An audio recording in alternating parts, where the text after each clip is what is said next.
थाखाय कार्बि आंलं आरो डिमा हासाव थानाय बर'फोरनि एसटिनि मर्यादा मोननांगौनि थाखाय जों जेरैबायदि सोमावसारगोन बे सोमावसारनायाव बयबो बाहागो लानांगोन मानगोनां रायजो राजा नोंथां।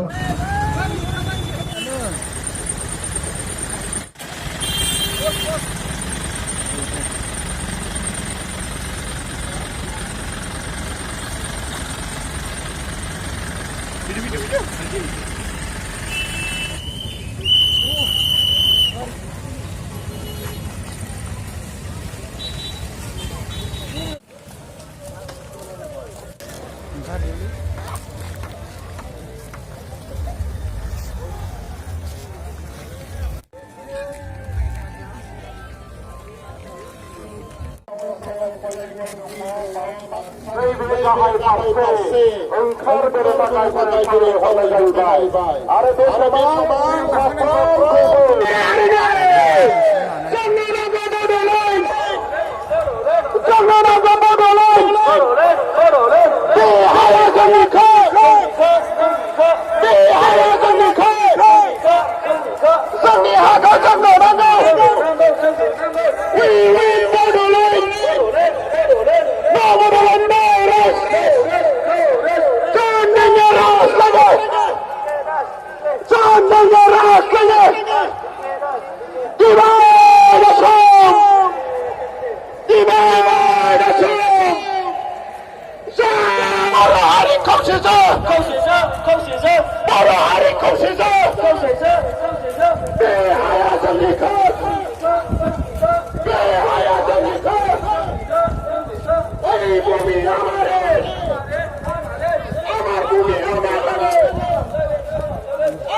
Ziya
जादोंमोन गिबियावनो आङो people joint action committee for foreign movement जानानै आंनि गोजोन हामलायनायजों लोगोसे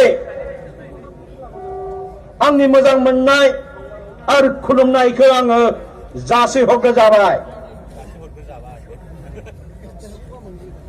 टीम बड'लेण्ड जोंनि खुंजानाय बड'लेण्ड जोंनो नांमारगौ आरो थाबैनो जानांगौ आरो जों बड'लेण्डनि गाहायाव जों जेंनाखौ सुफुंजानो लुगैयाखै। रायनि थांखि लानानै जोंनि थोंजोंबाबो भारत सरकारनिसिम आसाम सरकारनिसिम जोंनि मेसेज हरनो थाखाय जोंनि ज' जादों। आं साबायखर खेबसेबाव होयो नोंथांमोना जि फैदों खम समनि गेजेरजों लेंहरनायाव निउस होनाय रादाब होनायाव नोंथांमोना फैनानै जे हाबाफारिखौ जाफुंहोदों समायना खालामदों आरो इउनाइटेडलि जयैनो जों जे हास्थायनायखौ जों सरकारनिसिम जों मिथिहरनो दिनै जों हाबाय आरो हादों। बेनि थाखाय आङो रोजा रोजा लाख लाख साबायखर होबाय। बड'लेण्डखौ जों दिनैसिम मोनथ'वाखै। BSC आरो BTC नि सुक्तिनि गेजेरजों खेबनै आन्दोलननि गेजेरजों भारत सरकारा BTC आरो BSC नि गेजेरजों बर'नि जेंनाखौ सुफुंनो नागिरदोंबाबो नाथाय दिनै बर'नि हास्थायनाय लुगैनाय आरो ओनसोलनि सिमाङा दिनैसिम जाफुङाखै। जे सिमांनि थाखाय 5,000 बारा सुबुङा 30,000 बारा सुबुंफोरा जेल जानांबाय आरो दाबो किसुमाना फांसिनि अर्डार होनानै दोनजादों थैजासिम जेलाव जोबथेनानै दङ। दिनै बिथांमोननि सिमाङा जाफुङाखै। बड'लेण्डखौ बिदियावहाय जोङो संकसनिफ्राय सदियासिम आरो संकसनिफ्राय सदियासिम दिनै जोङो 5-9 उदालगुरि जिल्लानि 5-9 मोनसे दैसासिमल' जोंखौ खावनै खालामनानै दोननायखौ जों नुनो मोनदों। बेखौ जोङो मोनसे बेरानि गेजेरजों जों बड'लेण्डखौ जोङो दाफुंनांगोन आरो मोनसे सरकारा जोंनि जे केस जोंनि जे थांखि बड'लेण्डखौ माब्लाबा पलिसि गैया माब्लाबा नोंथांमोना एसेम्बलिनि पार्लियामेन्टनि जुगेदि पास खालामनानै लाबो बे बाथ्राखौ बुंनायलाय बे केसा जों दिनै 50 बोसोरनि बे आन्दोलन खालामनायाव जोङो दिनैसिम मोननो हायाखै। बे दाबिखौसो आलदा हादोर संबिधाननि आर्टिकेल 2 आरो 3 अंतर्गत जों बिबाय थादों। पलिसि गैया होननानै जोङो बारंबार जोङो थगायबाय थादों। नाथाय भारत सरकाराव जुदि आलदा हादोर दानायनि होनायनि जुदि पलिसि गैयामोनबा झारखंडआ माबोरै जानानै फैखो छत्तीसगढ़खौ मानो होखो दिनै उत्तराखंडखौ मानो होखो तेलेंगानाखौ मानो होखो लोगोसे दा बावनो जम्मू एन्ड काश्मीरखौ मोनसे स्टेट थाखानायखौनो ल' एन्ड अर्डार लोगोसे हारियाजा ओनसोला जौगानो हायाखै। बिथांमोननि ल' एन्ड अर्डार सिचुएसन नि थाखाय जम्मु आरो लादाखखौ मोननै इउनियन टेरिटरि होनानै होनो हायोबा जों प्रश्न सोंदों if Telangana can be created, if Jammu and Kashmir can be bifurcated into 2 union territories, why not Bodoland? I want to ask the government of India, why is this discrimination? जों गमोन थोबाय थादों। No Bodoland, no rest, no rest, no rest, no Bodoland, no rest, no rest, no rest. जोंनो नांगौ Bodoland, Bodoland, Bodoland. जोंनो नांगौ Bodoland, Bodoland, Bodoland. Bodoland मोनाबा जों Jiraiya, जों Jiraiya, जों जिराया. Bodoland मोनाबा जों जिराया, जों जिराया, जों जिराया. Bodoland मोनाबा जों जिराया, जों जिराया, जों जिराया.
बड'लेण्डनि बाहेरायाव थाबोगोन बर'फोरनि राजखान्थियारि मोनथायनि थाखाय कार्बि आंलं आरो डिमा हासावआव थानाय बर'फोरनि एसटिनि मर्यादा मोननांगौनि थाखाय जों जेरैबायदि सोमावसारगोन बे सोमावसारनायाव बयबो बाहागो लानांगोन मानगोनां रायजो राजा नोंथांमोन।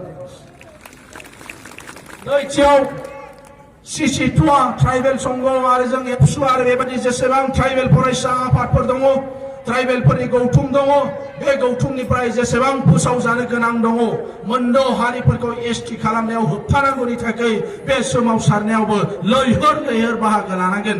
जों दिल्लीयाव दाख्लै साब्रै साबाजोंबाबो सावरायदों धरना बायदिसिनाजों जानाय नङा इनडिफिनिट समनि थाखाय जिरायनाय गैयाजासे थाद'नाय गैयाजासे जेब्ला आसाम बन्द होगोन खना खनला जेरावबो जोंनि ट्राइबेल मानसिफ्रा बे बन्दखौ जाफुंसार होनांगौनि थाखायबो दिनैनि बे हाबाफारिनि गेजेरजोंनो मानगोनां रायजो राजाफोरखौ आं खावलायना दोनखादों। मानो होननानै बुङोबा मोनद' हारिया एसटि जानाय लोगो लोगो जोंहा जेबो थाहैनाय नङा। आहमफ्रा आहम तरुण गगৈ आहम हितेश्वर शइकिया आहम दाख्लै सुप्रिम कर्टनिफ्राय चिफ जास्टिसनिफ्राय आजिरा मोननाय गगৈ बिथाङाबो सासे आहम मानसि आमेरिकायाव आहम कल'नि दङ बे आहमफोरजों जेबो पात्ता मोननाय नङा जेब्ला बिथांमोना एसटि जायो। दिनै एसटि जायाबाबो गोजौ थाखोनि मासि आवग्रिनो हादों।